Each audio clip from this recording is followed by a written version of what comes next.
The people that go first tend to make mistakes that the rest of the market can learn from. The concept of the fast follower is a very real concept, is that if you go second, you tend to learn from the mistakes made by the people that go first. But that's no reason not to go first. I'll give you an example. The very first railroad track was laid in 1821 in Stockton-on-Tees, where I'm from, and it went from Stockton to Darlington. 1821. The UK, Britain, was benefiting from having railroad transport from 1820 all the way through to 1870. I think the next one might have been in China in 1870, and that was laid. It was a narrow gauge track, and it was laid by the British. Yes, now there are far better rail systems, far faster trains. The one going from Shanghai to Beijing that was laid and opened in 2011 gets up to 217 miles an hour with those bullet trains. India has got fantastic trains, or so I'm told. Italy, the one going from Naples to Rome, is absolutely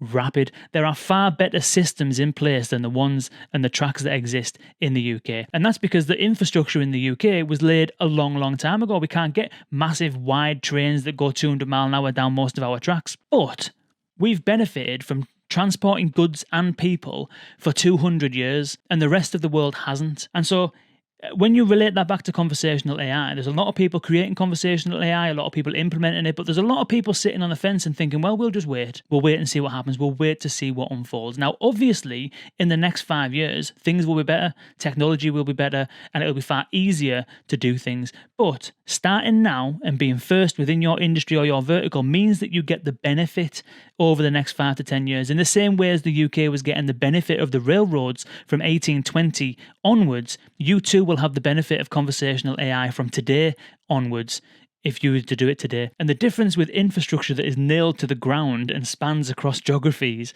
is that it's very hard to change. Conversational AI, you can constantly improve, you can constantly iterate, you can constantly bring in and out and swap tools as new and better technology becomes available. And so there really isn't an excuse for waiting.